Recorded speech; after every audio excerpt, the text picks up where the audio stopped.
Guys, I know you're going to act crazy at this, but this is just a social experiment. What religion are you? I'm Buddhist. If I give you $1,000, will you become Muslim? Yes. Yeah? If I give you $1,000, you will become Muslim? Really? Yeah. Sure. Yeah. Ashhadu. Ashhadu. This one finish. Take home. Yeah, take this one off.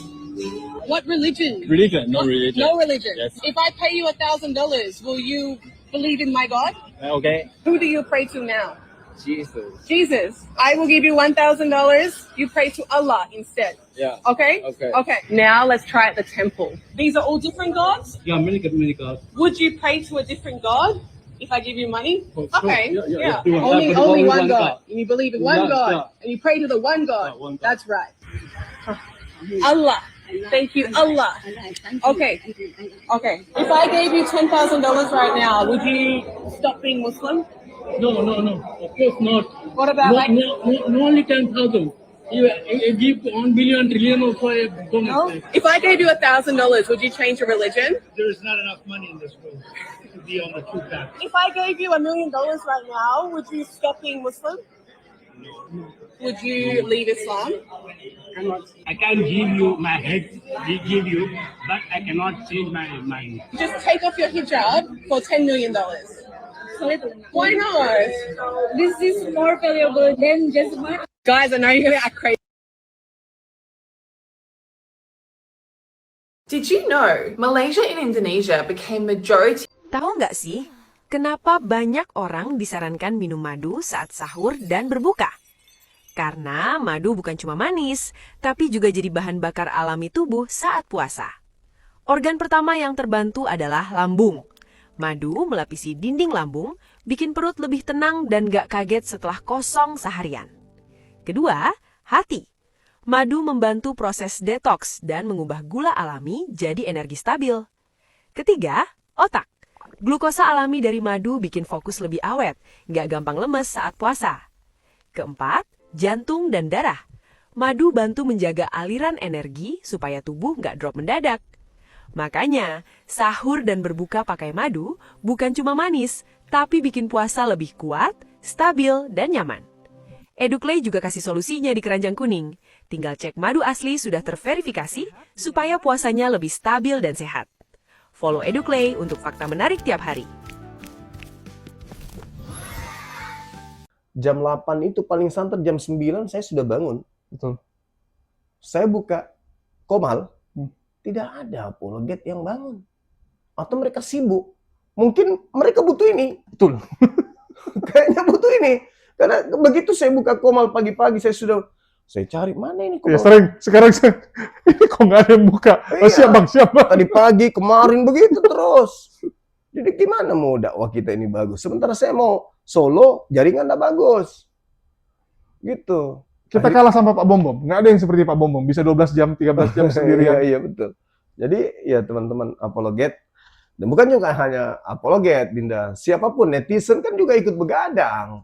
Mereka juga ikut tepuk tangan, mereka juga ikut ribut tertawa. Maka ini mereka butuh ini suplai nutrisi untuk menjaga kesehatan. Ini ada madu dan murah. Saya agaknya kaget. Berapa harganya? 40.000. 40.000. Sebanyak ini, Masya Allah. Allahu Akbar. Kenapa murah, teman-teman? Karena beliau langsung connect dengan sumber, dengan penghasil madunya. Bukan melalui banyak tangga-tangga, tapi langsung di tempatnya. Jadi murah. Jadi teman-teman netizen, silakan pesan madu ini di saudara kita. Di link deskripsi sudah ada juga. Ada di deskripsi ya, sehingga ya kita nonton itu bisa kuat. Percuma juga untuk nanti tidak masuk juga ilmunya kalau gitu.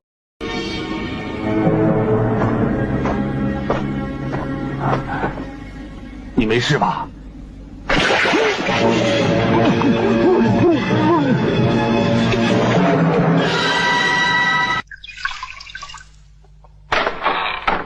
你是谁？来我家做什么？你是不是打算用油来炸鱿鱼？我们只是研究拿来点灯用来生产而已呀！别听他狡辩，他搞出来是想炸我们的，搞定他，把他炼油的东西都砸了。哼，还狡辩，没人比我更懂怎么用油。不过我们也不是不可以商量。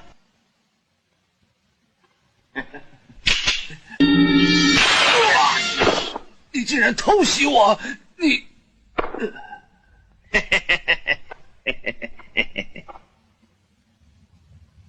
以后他在院子里面石油都是我的了。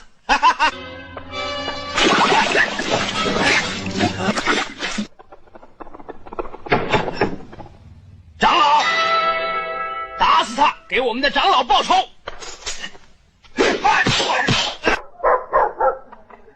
大哥怎么进去这么久？不是说吓吓那个老头就行了吗？急什么？大哥一定会带给我们一个惊喜的。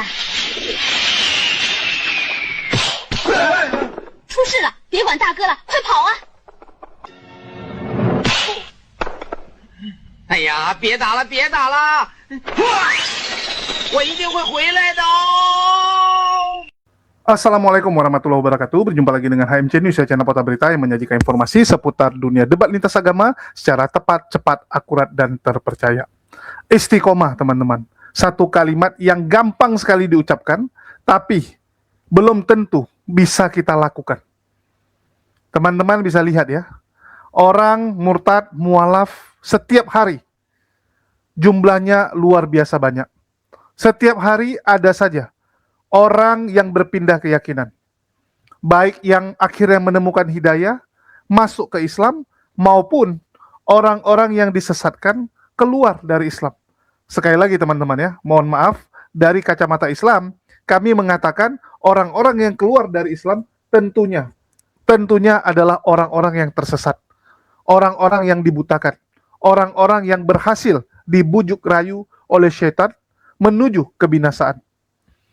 Saya kemarin kasih contoh ya, seorang anak muda yang sedang dibanggakan oleh para Polikardus, sedang dibawa kesaksian dari satu gereja ke gereja lainnya tentang perjalanan dia, kenapa memilih murtad. Dia mengatakan bahwa dia dijauhkan dari Tuhan yang benar, yang seharusnya dia adalah anak dari Tuhan itu, tiba-tiba diubah menjadi hamba. Kenapa disembunyikan? Jadi kesaksiannya itu dibagikan dengan tujuan mempengaruhi sebanyak mungkin saudara-saudara muslim kita, anak muda muslim kita untuk ikut pindah keyakinan. Dan sekali lagi, itu hak mereka untuk mempromosikan agama mereka. Yang penting jangan menghujat agama Islam. Sekali lagi teman-teman ya, kalian mau bilang kecap kalian nomor 1, itu nggak ada masalah. Yang tidak boleh, kalau kalian menjelekkan keyakinan orang lain, supaya produk kalian itu kelihatan wah, supaya agama kalian kelihatan hebat. Itu yang dilarang oleh negara kita, dan sanksi penjara menanti bagi orang yang menghujat keyakinan agama orang lain. Di sini teman-teman, saya ingin membahas tentang satu fenomena yang kerap terjadi belakangan ini, di mana agama itu dianggap mainan oleh orang-orang kafir, teman-teman. Dan ini berbeda dengan orang yang sudah belajar Islam, sudah hijrah. Kalau dia lahir muslim, dia sudah hijrah, dia sudah benar-benar mengenal Islam, ataupun para mualaf. Belakangan ini kita dihebohkan dengan banyaknya mualaf odong-odong, mualaf palsu, teman-teman. Jadi dia masuk ke Islam, ternyata ada tujuan, ternyata ada udang di balik peyek. Ini ada satu fenomena lagi, di mana selain mualaf ngemis, ternyata banyak juga mualaf cinta, teman-teman. Bukan dia jadi Islam, bukan dia jadi mualaf karena mau menikah dengan pasangan yang muslim. Enggak. Ini beda lagi. Jadi orangnya begitu mualaf, dia akan bilang dia ditinggalkan keluarga, ditinggalkan pasangan gitu kan. Dan kalau wajahnya tampan ataupun cantik ya, lumayan gitu, pasti akan ada yang tertarik. Dan begitu tertarik, dia akan memeras, dia akan menghabiskan uang dari si calon pasangan. Di sini saya buka-bukaan, itu terjadi teman-teman. Baru-baru ini ada orang yang bersyahadat. Jadi syahadatnya kurang lebih sudah mau setahun lah. Sudah mau setahun. Begitu masuk Islam, dia cerita sedih, bla bla bla. Banyak orang yang simpati. Terus ada seorang perempuan, ibu-ibu TKW, yang akhirnya kasihan dan sering ngobrol. Dari ngobrol-ngobrol timbul jadinya cinta, teman-teman. Nah, inilah yang bahaya ya. Kalau orang sering ngobrol, sering curhat-curhat dengan yang beda lawan jenis. Akhirnya jadi cinta, dan si ibu ini yang sedang kerja di luar negeri memberikan uang yang lumayan besar karena dijanjikan ini uang untuk modal usaha, untuk modal nanti kita berumah tangga, bla bla bla dan sebagainya lah gombalan. Begitu sudah tertipu, si laki ini hilang dan kembali ke keyakinan lamanya. Kembali ke keyakinan lamanya. Yang jadi pertanyaan, apa yang salah di sini, teman-teman? Kok bisa kejadian seperti ini? Banyak sekali. Kita juga kenal kemarin ya, ada Arom. Terus sebelumnya juga ada beberapa yang seperti itu. Masuk Islam, udah ambil uang, udah memanfaatkan, balik lagi ke agama lamanya. Kalau enggak, dia coba tes peruntukan dengan ngemis ke sana kemari. Kalau sudah nggak berhasil, atau cuman dapat sedikit, balik lagi dia. Kok bisa? Kok bisa, teman-teman? Ini yang mau kita bahas. Bahwa ternyata orang-orang kafir itu memang gampang menggadaikan agamanya. Jadi orang-orang yang imannya nggak kuat, orang-orang yang di luar Islam, oten, itu kalau dikasih uang, suruh mereka masuk Islam, mereka masuk. Mereka masuk. Dan ini membuat saya teringat dengan Muhammad Qaddafi, teman-teman. Jadi almarhum Qaddafi, itu dulu kalau ke PBB, ke Amerika, dia suka iseng. Dia panggil itu pelayan-pelayan di restoran, di hotel itu. Dia kasih uang. Syahadat. Bersyahadat tuh semua orang, teman-teman. Jadi supir, perempuan-perempuan yang penari-penari gitu ya, penghibur-penghibur. Terus juga karyawan hotel, office boy-nya, itu dikasih uang. Suruh bersyahadat. Bersyahadat mereka. Terlepas setelah Qaddafi pulang mereka kembali ke agamanya, ya itu kita nggak tahu. Dulu itu saya anggap lucu sekali gitu. Lucu gitu kan. Orang jual agama begitu gampang.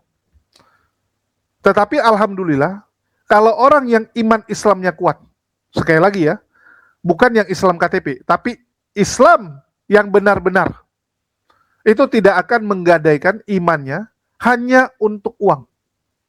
Hanya karena uang. Dibayar untuk pura-pura jadi Kristen, pura-pura murtad, nggak akan mau. Jangankan untuk murtad benaran ya, pura-pura aja nggak mau. Nah ini ada uang nih, udah. Kamu pura-pura murtad sekarang. Nanti besok kamu kembali Islam nggak apa-apa. Yang penting untuk publisitas saja. Yang penting untuk kita rekam. Supaya kami pertanggungjawabkan dengan yang mengutus kami. Nggak mau yang Muslim. Nggak mau, teman-teman. Nah inilah yang cukup unik. Cukup unik dan perlu kita bahas tentunya, teman-teman. Di mana sekali lagi, teman-teman ya. Kalau kita lihat, ada nggak yang KTP-nya Islam tapi mau menggadaikan agama karena uang? Ya ada, tapi itu yang KTP Islam. KTP-nya doang yang beriman. Kita ambil contoh yang di belakang Masjid Istiqlal. Rasulul Lubis menawarkan 800.000 ya, 500 sampai 800.000 untuk orang yang mau dibaptis. Dibaptis. Untuk publisitas, untuk kasih nampak donatur-donatur, dia berhasil memurtadkan umat muslim. Ada nggak yang ambil uang itu? Ada. Paul Jang juga pernah lakukan di Malang Selatan. Dia pernah lakukan di beberapa daerah, di Jawa Barat juga pernah. Ngasih uang, suruh orang murtad. Yang KTP-nya Islam doang, iya. Tapi yang benar-benar beriman nggak mau. Ini beda dengan kekristenan, teman-teman. Mayoritas orang Kristen siap menipu demi uang. Entah kenapa. Ini yang kita lihat di medsos. Sekali lagi ya, mohon maaf kalau saya keliru. Silakan koreksi saya kalau saya keliru, tapi yang kelihatan di medsos seperti itu. Itulah kenapa dengan gampangnya mereka bisa pura-pura mualaf hanya untuk mencari keuntungan. Dan sekali lagi, arti mualaf ini perlu kita pertimbangkan kembali. Kan nggak lucu teman-teman. Ada yang sudah sampai 5-6 tahun masih disebut mualaf. Bahkan saya saja nggak pernah mau bilang, wah saya mualaf gitu. Enggak. Coba lihat, saya diundang teman-teman. Kesaksian nggak mau saya. Saya bilang, wah udah lama kok. Udah ngapain dibahas lagi. Karena saya merasa bahwa saya harus bersyukur saya jadi Islam dan jangan saya malah mencari keuntungan dengan kemualafan itu. Bahaya itu.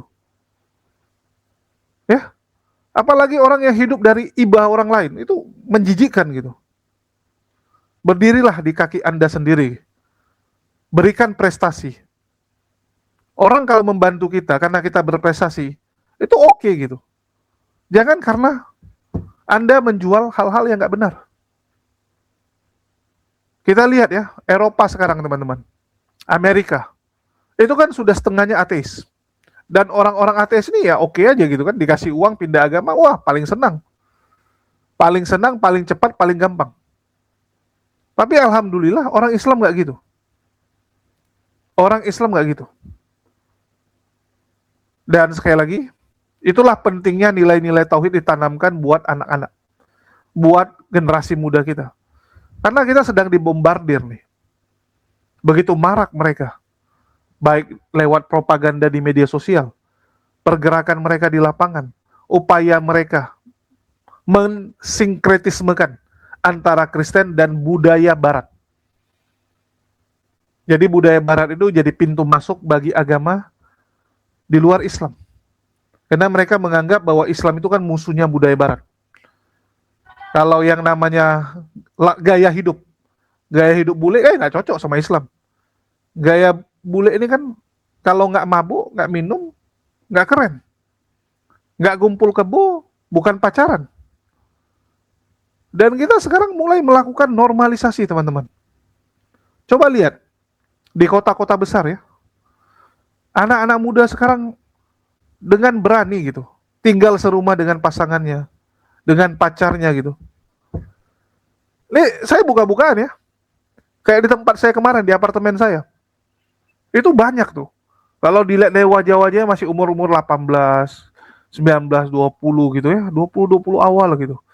Berdua sama pacarnya, masih kuliah, tinggal bareng gitu. Dan itu sudah dianggap normal sekarang di kota-kota besar. Mengerikan nggak? Mengerikan. Kenapa seperti itu? Karena nilai-nilai agama ini udah hilang. Itulah saya bilang, Islam itu adalah benteng dari moralitas manusia. Dan sudah disampaikan juga oleh pendeta Melatok kan. Apa pendeta Melatok bilang? Di mana ada kantong Kristen, di situ kebejatan moral gila-gilaan. Untungnya Indonesia mayoritas Muslim. Kita harus bersyukur, Indonesia mayoritas Muslim. Sehingga apa? Sehingga moral dari anak bangsa ini masih terjaga. Karena Islamlah satu-satunya benteng yang berani menolak kemerosotan moral tersebut, kebejatan moral tersebut. Nilai-nilai Islam masih sangat kuat. Kita bisa bandingkan ya, dengan daerah-daerah yang Islam itu minoritas di Indonesia. Kalian bisa lihat, angka kumpul kebo, angka anak-anak kecil hamil di luar nikah itu tinggi sekali. Apalagi yang kerjanya minum cap tikus. Cap tikus dulu, wah langsung ya. Langsung setelah mabuk perbuatan yang lain itu mengalir. Sudah dikatakan juga kan, bahwa mabuk itu adalah pintu ke segala dosa. Jauh lebih berbahaya mabuk dibandingkan Anda mencuri, berzina gitu. Karena itu semua nanti satu paket. Kalinya lebih gila. Jadi kembali lagi teman-teman, Islam ini harus kita pegang. Harus istiqomah. Jangan sampai kita goyang iman hanya karena tawaran uang. Kita goyang iman karena nggak sanggup menjalani beratnya hidup ini. Dimana saat hidup ini berat yang kita salahkan malah Tuhan kita. Sering orang seperti itu ya. Di saat banyak cobaan, kita malah menyalahkan Allah. Seakan-akan Allah nggak adil. Kenapa ya Allah gitu kan? Dan apa yang saya sampaikan ini jujur juga saya alami teman-teman. Untuk itulah kita sama-sama saling menguatkan di sini. Apakah saya luar biasa? Enggak teman-teman. Bahkan bisa jadi saya lebih lemah dari kalian. Buat informasi ya, sejak awal 2026 bulan 1, cobaan saya tuh gila teman-teman. Kondisi saya sedang tidak baik-baik saja.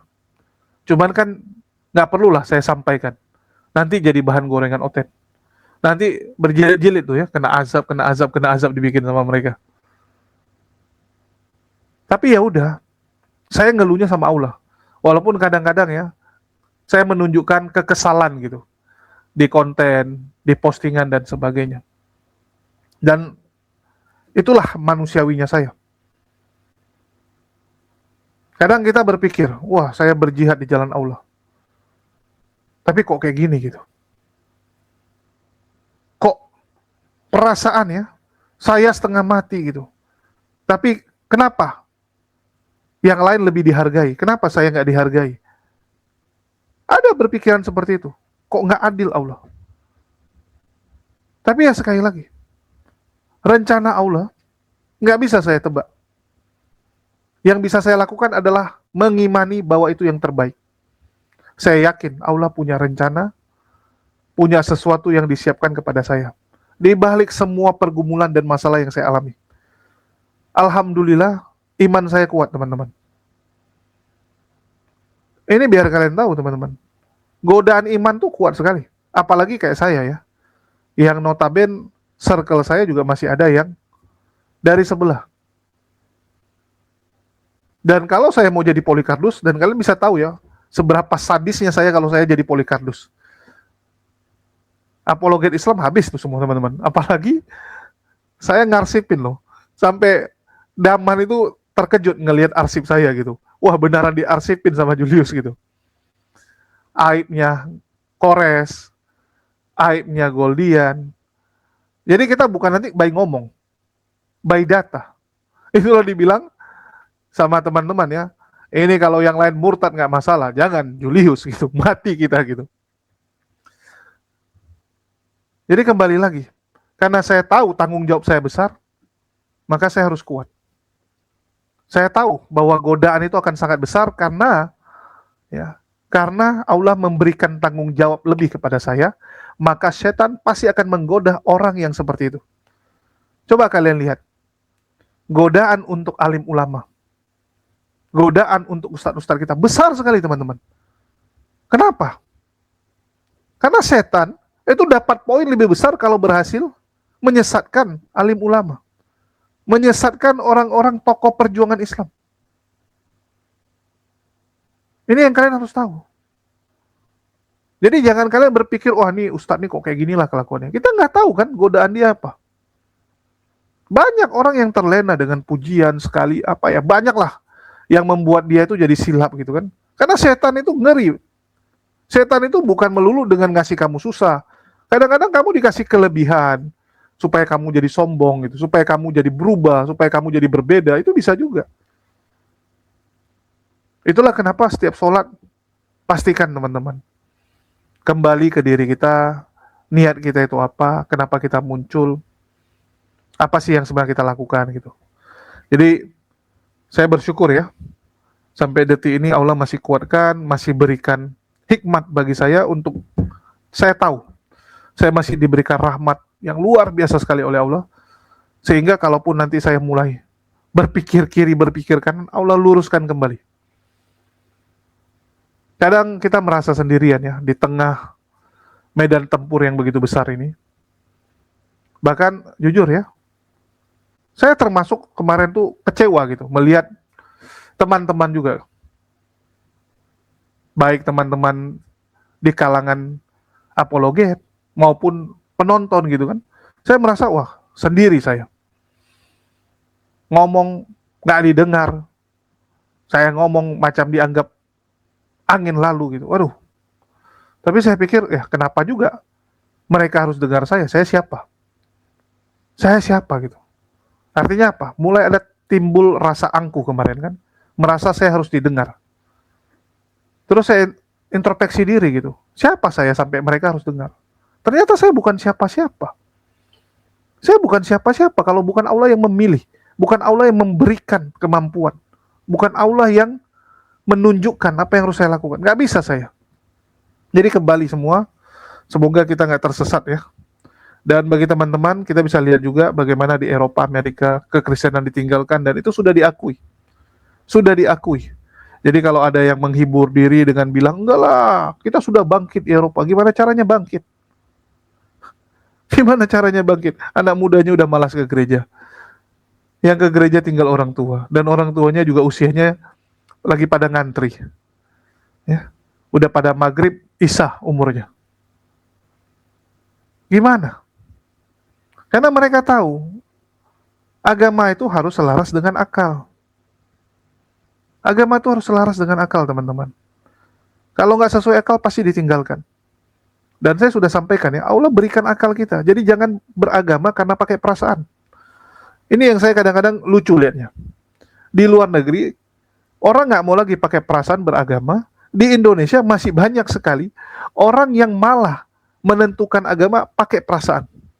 Wah, saya merasa di sini nyaman, lagunya luar biasa. Wah, lagunya membuat saya tenang, teman-teman. Saya jadi sedih gitu kan. Nangis gitu. Jadi tenang. Ya iyalah, setelah nangis kamu pasti tenang karena kan kamu melepaskan ini kan hormon-hormon ya yang membuat kamu rileks dan sebagainya. Kamu suntik narkotika juga kamu tenang gitu. Jadi jangan lebay dengan mengatakan lagu ya suasana di tempat ibadah ini membuat saya damai gitu. Aduh. Apa sih ini? Kok jadi kayak Lucy Daiva gitu? Lucy Daiva kan gitu juga. Pemakai yang dipilih Tuhan, yang dibawa ke taman gitu kan. Tapi hidupnya malah sampai sekarang banyak melakukan penipuan demi penipuan. Sampai kemarin waktu di Kota Serang ya, harus teken surat pernyataan tidak akan mengulangi penipuan yang dia lakukan. Orang kalau udah pindah agama, seharusnya kan jadi lebih baik. Karena alasan orang pindah agama itu kan karena menemukan Tuhan. Kenapa kamu masuk Kristen? Oh, saya menemukan Tuhan di Kristen. Kenapa kamu mualaf? Saya menemukan Tuhan yang benar di Islam. Kalau kamu sudah temukan Tuhan yang benar, kelakuan kamu dong. Kelakuan kamu yang harus jadi benar juga.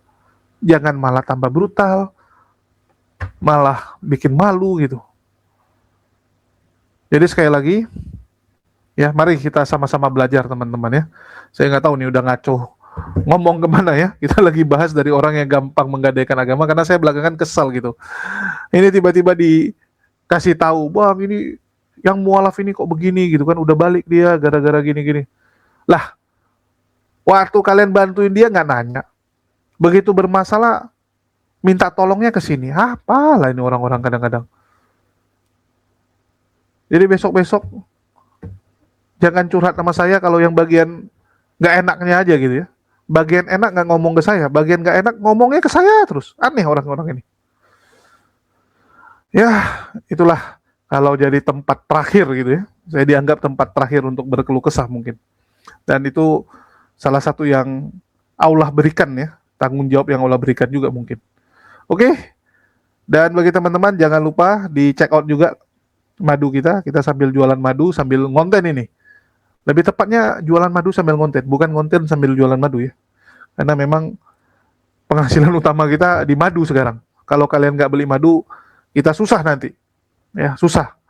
Ini saya juga lagi sambil nyari kerjaan yang lain, teman-teman. Mana tahu ada yang mau rekrut, ada pekerjaan yang bagus. Silakan hubungi saya. Oke, kemampuan saya ya ada beberapa lah. Ya, walaupun nggak pintar-pintar amat, tapi banyak skill kita. Sekian dari saya, makasih buat teman-teman semua yang udah nyimak, udah mendukung channel ini selalu. Makasih buat semuanya, di akhir kata saya ucapkan wassalamualaikum warahmatullahi wabarakatuh. Sampai jumpa di lain kesempatan. Saudara, di Eropa itu sekarang ini ada 1/4 totalitas orang Kristen di dunia tinggal di Eropa. 1/4. Berarti 25% orang Kristen di dunia tinggal di benua Eropa. Tapi tahukah saudara seabad yang lalu jumlahnya berapa persen? 67%. 2/3 jumlah seluruh orang Kristen di dunia itu tinggal di Eropa seabad yang lalu. Hari ini tinggal seperempatnya. 25%, setengah lebih mengurang. Kalau saudara bisnismen, sales saudara kurang setengah lebih 50%, saudara pasti sudah stres, nggak ingat Tuhan Yesus lagi. Saudara yang dikasihi Tuhan, itulah keadaannya. Gereja-gereja dari berbagai denominasi utama di Eropa seperti gereja Presbyterian, gereja Anglikan, gereja-gereja Reform, Lutheran, saudara, juga termasuk Baptis, termasuk juga orang-orang Katolik, Roma Katolik di dalamnya, menurun dengan begitu dahsyatnya.